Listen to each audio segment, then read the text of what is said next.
طالبانو ورونو دا سړي کې عداوت و دښمني اچي. قمار طالبانو روح المانی وی مشاهدې ته چې ګوري کله سړی چې قمار باسي قمار کوي عین طالبانو دې ته ورسېږي چې خپل زوی پکې وبیلي، اولاد پکې وبیلي، نو طالبانو په دې ځای دښمني پیدا سي. تاسو دې څوک لیدلي طالبانو چې لورې بیللې قمار کې کاورېدلي به خو به م وي؟ ما په سترګو م لیدلی طالبان. افرین. فرعون هم طالبانو که نه اخر کې چې پرتګو بیلې. او بل دا و طالبانو ورونو میسر قمار هم طالبانو همداسې دا خو قمار سو رښتیا و. او بل دا د طالبانو ورونو روح المانی لیکلي دي دلته وایي ما دا کوم خلک چې وایي شطرنج کوي وی دا دومره غرق پکې ننوځي بیخي په وخت پوه سوي نه مانځم ویصدکم عن ذکر الله لمانځه نه مو منع کي.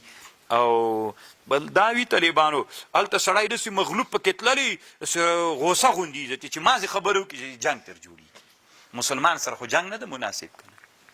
دا رښتیا ده طالبانو که نه. په شطرنج کې یو دا بله لوبه څه نومېږي؟ چکه طالبانو چې دې ته عربي کې نرد وایي طالبانو، دې ته شطرنج وایي، هغه ته نرد وایي.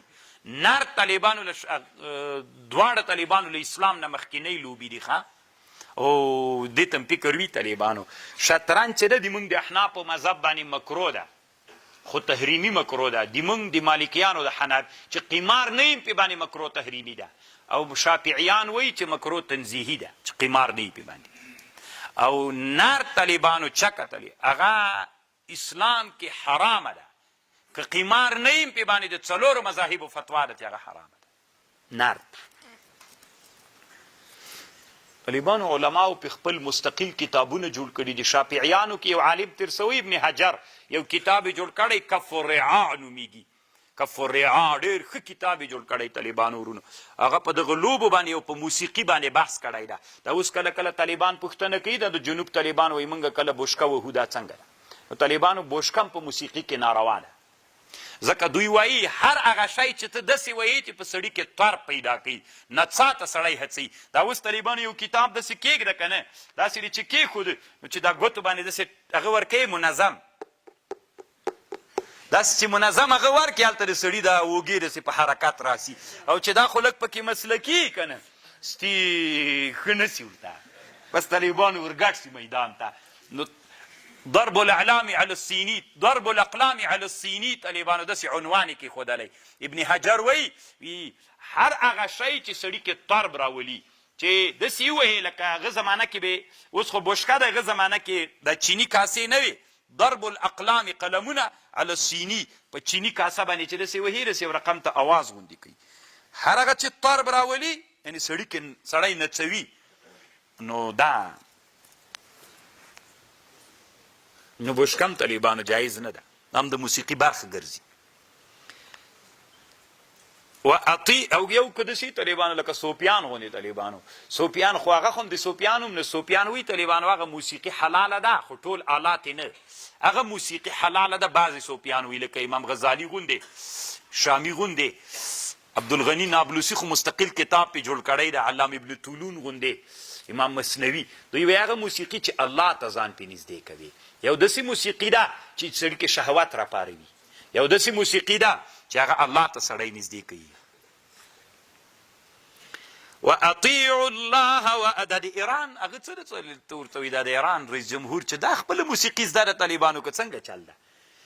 کله کله یوې ویډیو نشر کېږي چې د ده خپله زده ده که زویمړی غوندې ده پکې. طالبانو ورونو دا په موسیقي کې دوه لولي علما د موږ د احنافو تیر سوي دي چې د دې علم ماهرین تیر سوي دي. یو علامه ابن الهمام د ابن الهمام الجدلي الموسیقي، او بل علامه عبدالحق ابن سیف الدین ابن سیف الدین الدهلوي الجدلي الموسیقي.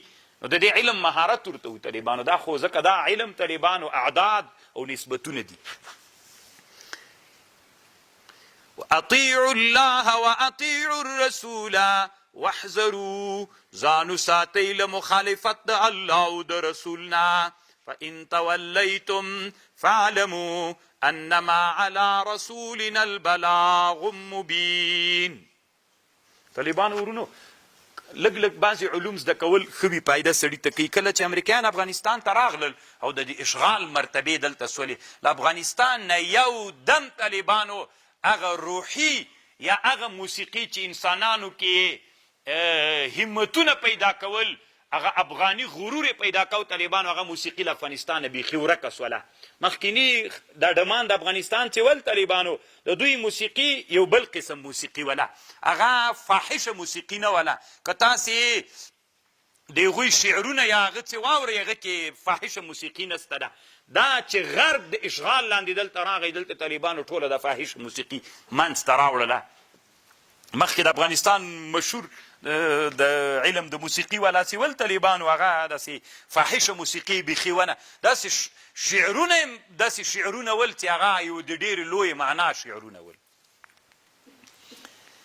وأطيعوا الله وأطيعوا الرسول واحذروا فإن توليتم فاعلموا أنما على رسولنا البلاغ المبين ليس على الذين آمنوا وعملوا الصالحات جناح.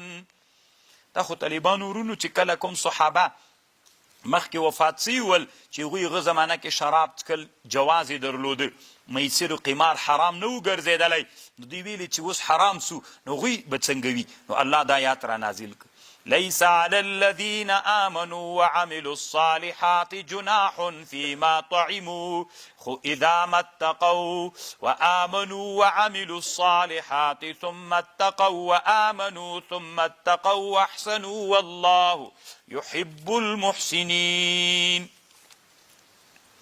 يا أيها الذين آمنوا ليبلونكم الله بخامخا تاسې امتحانوي. کله چې طالبانو صلح د حدیبیې وه نو دوی خو په احرام کې ول صحابه، د ښکارونه دومره دوی ته نږدې سول چې په لاس هم ګیر کېدل، په نیزه باندې ویستل کېدل، رمح باندې نیزه یې ورواره کړې وی ویستل کېدل، دومره نږدې سول. الله وایي چې دا امتحان دی تاسې لپاره چې څنګه ده. يا أيها الذين آمنوا ليبلونكم الله بشيء من الصيد تناله أيديكم ورماحكم ليعلم الله چې معلوم کی الله من يخافه بالغيب فمن اعتدى بعد ذلك فله عذاب أليم. يا أيها الذين آمنوا لا تقتلوا الصيد ممړ کوئ ښکار وانتم حرم ومن قتله منكم متعمدا فجزاؤه مثل ما قتل من النعم. یعنی ښکار ممړ کوئ که چا مړ کړه تاسې نه فجزای چې د مثل ما قتل من النعم. د موږ د احنافو مذهب دا د طالبانو مثل د قیمت مثلا کوم حیوان چې تا مړ کړ نو له هغې حیوان سره هغه راواخله څه ورته وایي، یو مثل راواخله د هغه څومره قیمت چې ده طالبانو هغه به ورکوي. یحکم فیصله به کوي به ذو العدل منکم. نو ګورې طالبانو ورونو چې قیمت دې راواخیسته په هغه باندې اوس تا ته دوه اختیاره دي. یو اختیار دا ده چې ته اوس یو حیوان په دغه باندې واخله بیت الله ته هدیه که په قیرانو ته، او یا داسې چلو کم هغه پیسې خلکو ته هدیه. ذو العدل هدیا بالغ الکعبة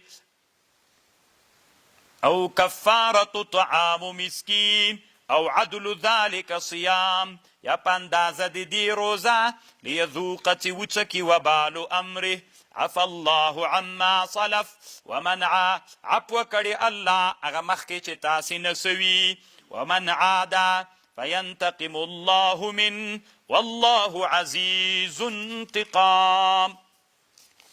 دلته طالبانو څه احکام دی هغه ذکر کیږي څه ورته وایي د صیدو د ښکار. اوس طالبانو حرم کې بیخي ښکار سته ده نو څه کوو چې ځان پې ستړی کوو که نه.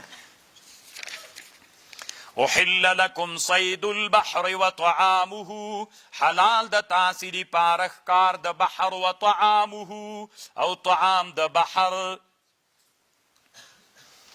متاعا لکم دا لپاره د انتفاع د تاسې وللسیاره او هغه مسافرو دپاره چې ځان سره یې دا غوښه وچکي. وحرم علیکم صید البر ما دمتم حرم واتقوا الله الذي الیه تحشرون.